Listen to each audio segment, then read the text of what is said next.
This week on Talk by Turner, we're discussing the education system in the U.S. within the context of politics and current events. What are some of the biggest challenges facing teachers today? How have young students been impacted by things like the pandemic, social media, and teacher shortages? What's the future of the Department of Education under the current presidential administration? These questions and more are front and center on today's episode of Talk. Let's dive right in.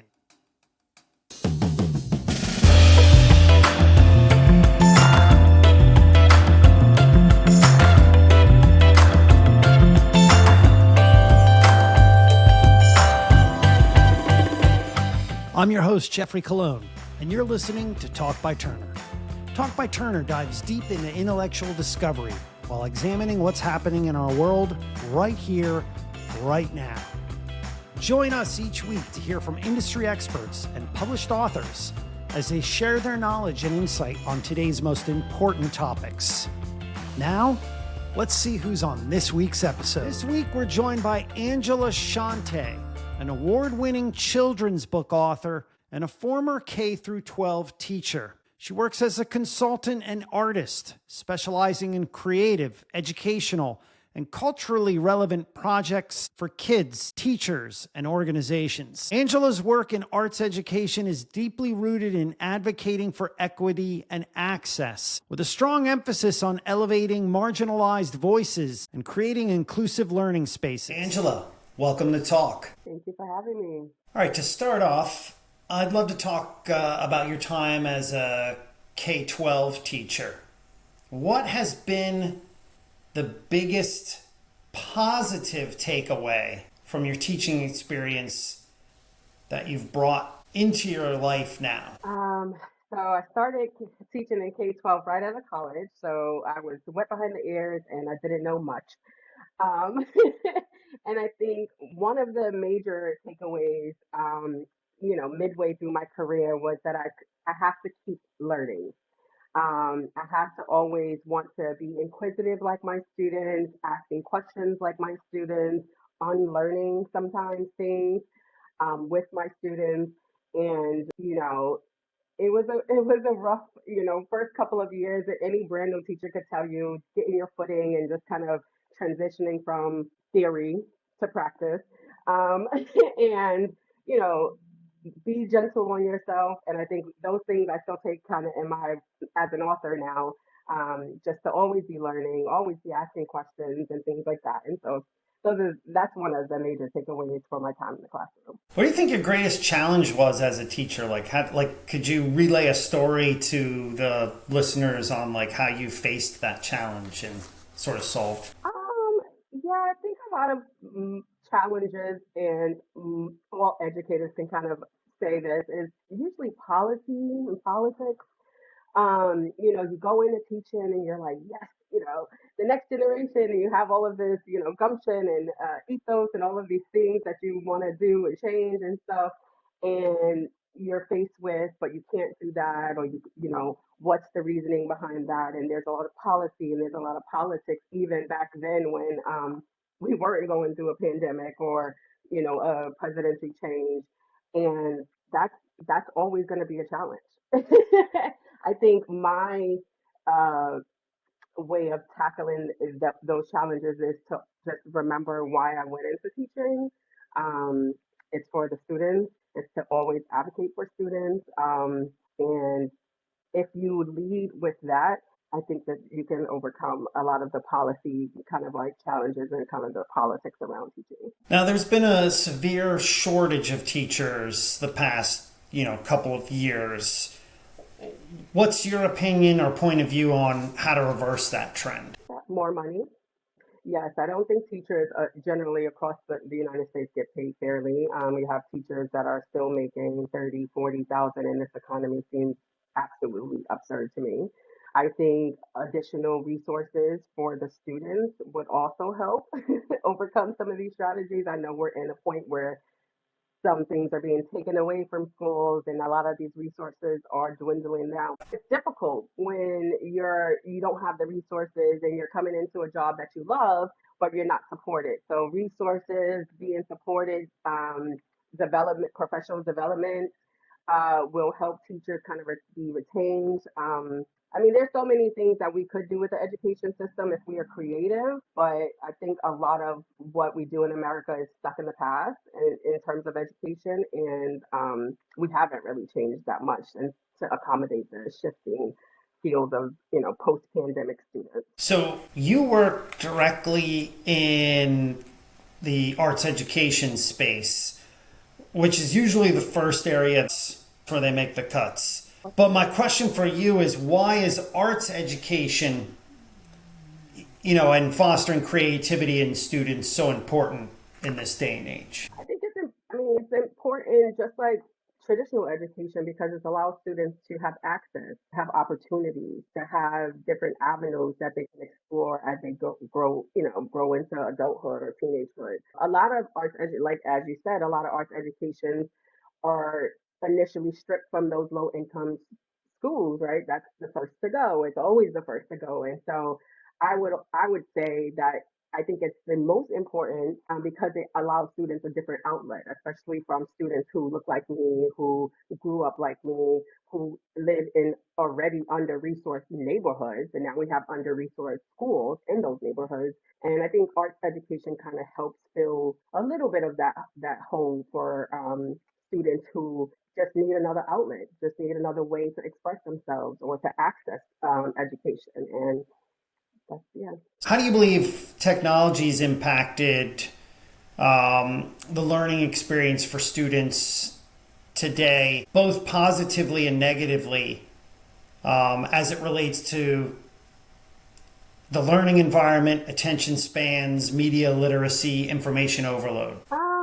I feel like there's never ever one like clear cut answer when it comes to new things in education. There's always going to be pros, there's always going to be cons. I think what I see, yes, we see reduced attention span for students, but then we also see an increase in digital literacy, with students being able to identify fake profiles and digest digital media, newspapers, and things like that. And so, one thing that I will hark back to from my original answer is that if we are always ever changing, always growing, always trying to adapt to the new status of our students, because that's the main thing, then we should be welcoming these things. We should be incorporating these things. We should try to figure out how to use them as a tool in the classroom or teach students how to use it as a tool both inside and outside the classroom. Let's put your futurist cap on here for a second. If you could design, let's say, a learning environment that involved, technological changes,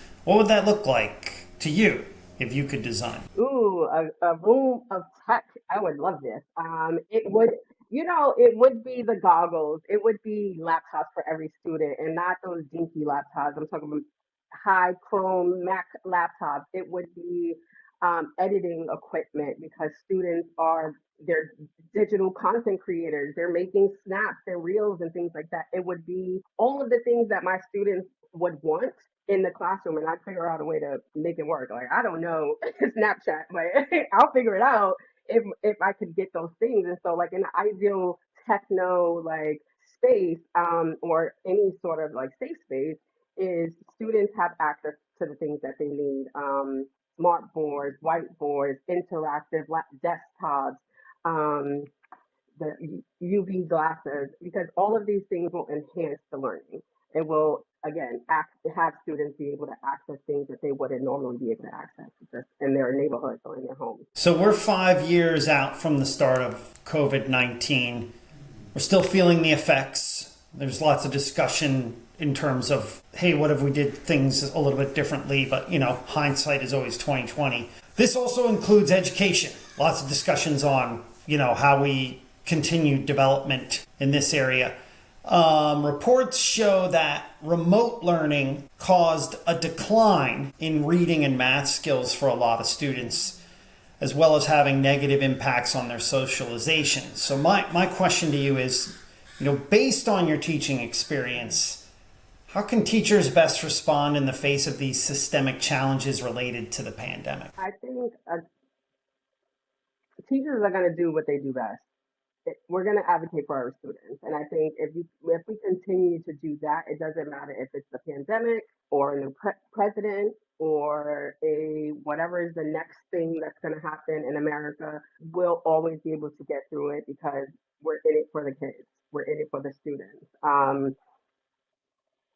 Being able to just be adaptive is at the core why I adore teachers because they can just, we're so flexible, or we can be so flexible, and being able to change and adapt post pandemic is the only way to kind of like navigate. I think a lot of things in education are a little stale, and hasn't changed in a while. And in order to like overcome some of these things, we have to look at what are the what are the systemic things that we can actually throw away? What are some of the things that are not servicing our students now that we can change or give financing to, or things like that? And I think if we're creative in education and we're thinking outside of the box, just similar to what we want our students to do, whatever faces education, teachers and educators are going to be able to adapt and adjust to it. I think teachers are the top of every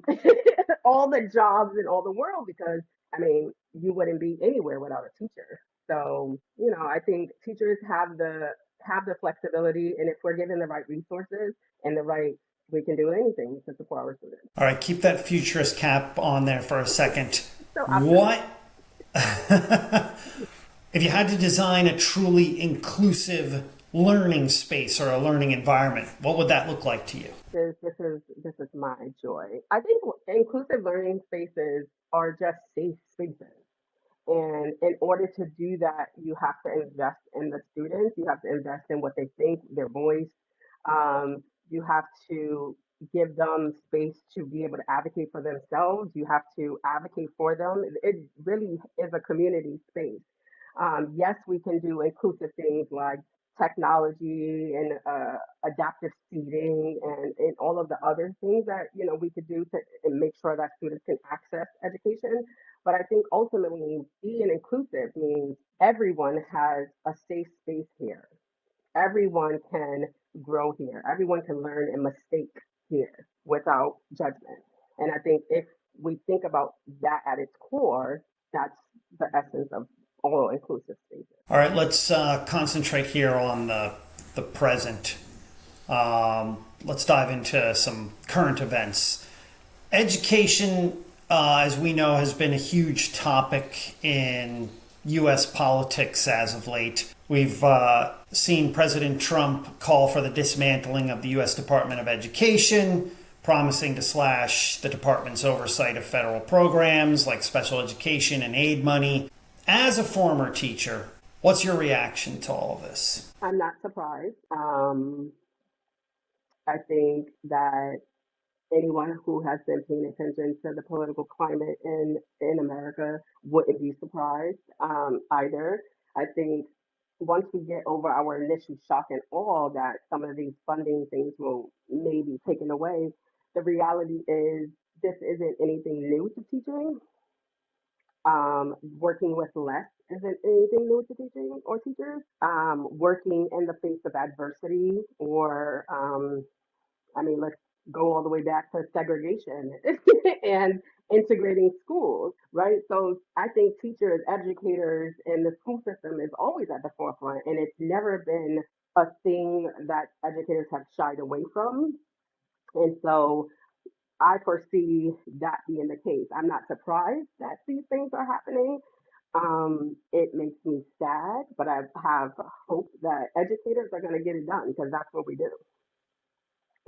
Yeah, yeah. My follow up to that is like, do you see any? I mean, do you see any potential silver linings because of these policies? Yeah, big That time. I think revolutions happen when people's backs are against the wall. So that's my silver lining. I think educators have been showing time and time since COVID that we're not happy with the state of education. We want change. We want things to be different. And the new presidency isn't anything new.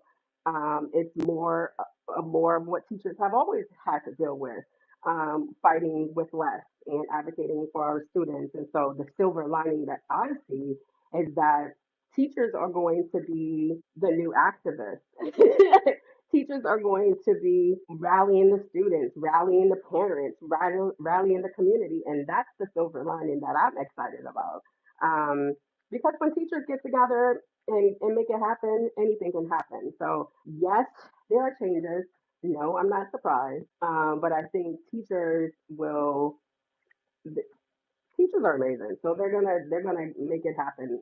And I think that's my hope for education. Staying on this, topic, there's been concerns that are always raised when it comes to dismantling, the federal Department of Education. One is that without the federal government's oversight, it's unclear what the ramifications will be for low income and rural schools that currently rely heavily on federal funding to support their school systems. My question to you is, speaking as someone who has worked in and with school systems, can you help our listeners understand what this means and give us a little bit of what's behind the curtain on how school funding works? I'm not versed in school funding, but I will address the first part of the question. I think we don't have the current information or data to show what's going to happen to low income students, but we have the historical data. I mean, when you take resources from low income students, they struggle. The data, that's always been the data.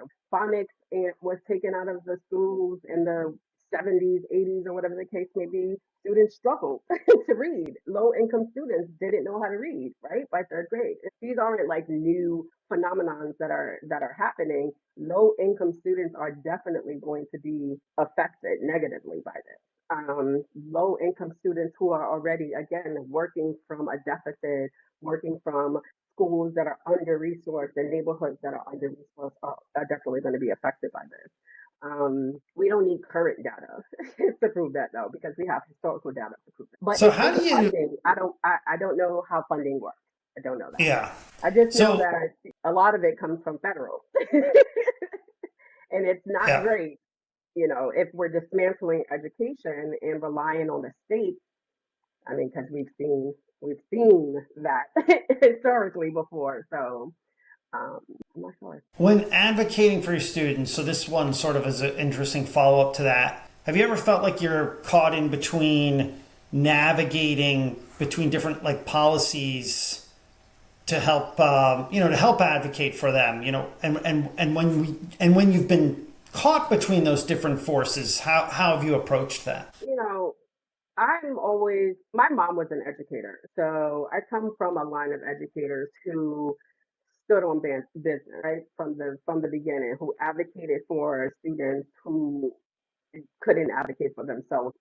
Whenever I feel like I'm stuck in between the political and the personal or whatever the case may be, I remember why I am a teacher. I remember what my mom would say, and that's that students, you're here to advocate for the students, right? This is the job, is to prepare the students for the future and to equip them with the tools to be ready for the future.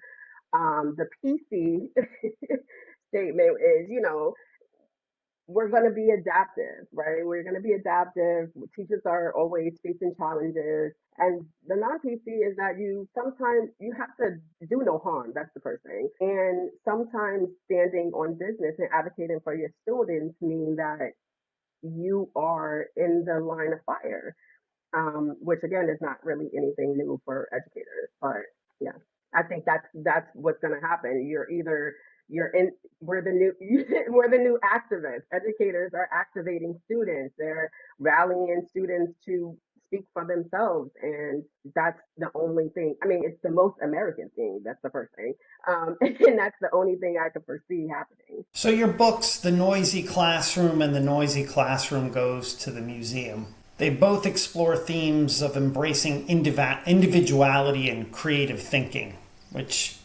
some may say we're lacking a little bit of in the present era. What do you think are some of the most valuable skills for today's students to develop right here, right now? I think finding their voice, is important. I think being able to stand on their principles and critically think for themselves is important. I think um, being able to navigate different spaces, especially for Black students, is important. And these are all the things that students are learning from teachers and in the spaces where they're learning from their peers. So yeah. And what are some things that you think when it comes to creative expression that you yourself have taught students? I, that's a good question. Art students, I don't know, just to be themselves, I think. I think I'm teaching an art class now, and the students are designing pieces that reflect different, like, mental health and how mental health affects you as our here as Black American students. And I think one of the things that I keep trying to get them to see is, what's your why? Why are you doing this? Why are you making this piece? um, because creativity is great. I think creativity is also like political. So understanding the why behind something is always kind of, whether I'm teaching literacy or math or art, is the thing that I kind of push on my students. What's your why? What's your Yeah, why? Yeah. that's a good one. Hey, so what's one thing that you hope people take away from listening or watching this episode today? Um, be open. Be open to learning, whether you're a student or a teacher or parent. Be open to unlearning some things as we are learning as a society and kind of like reflecting on things that we've done or haven't done. I think being reflective is a takeaway.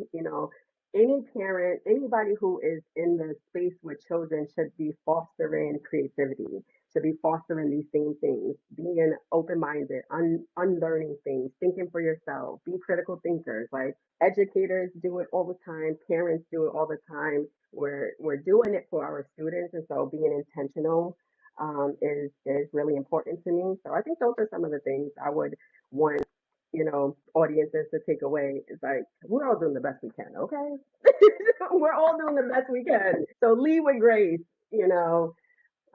But yeah. And any specific advice if you're a parent or a teacher listening, on how to navigate sort of this current era that we're in?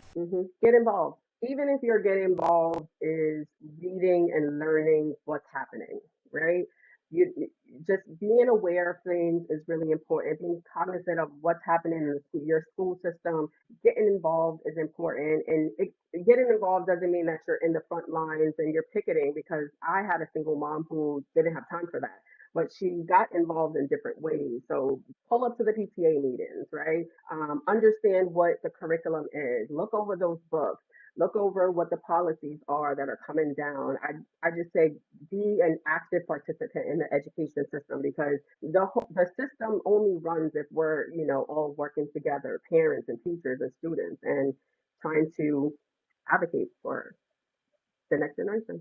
Yeah. Angela, where can listeners find you online? You can find me online at angelashanté.com. I have a newsletter, a monthly newsletter of all my crazy activities that's going on. You can also find me on social media at Angela Shanté or author Angela Shanté or from AJ with Love. That's it. Excellent. Angela Shanté, thanks for joining us here on Talk. Thank you for having me. Talk by Turner, hosted by Jeffrey Cologne. Watch and listen now wherever you enjoy podcasts.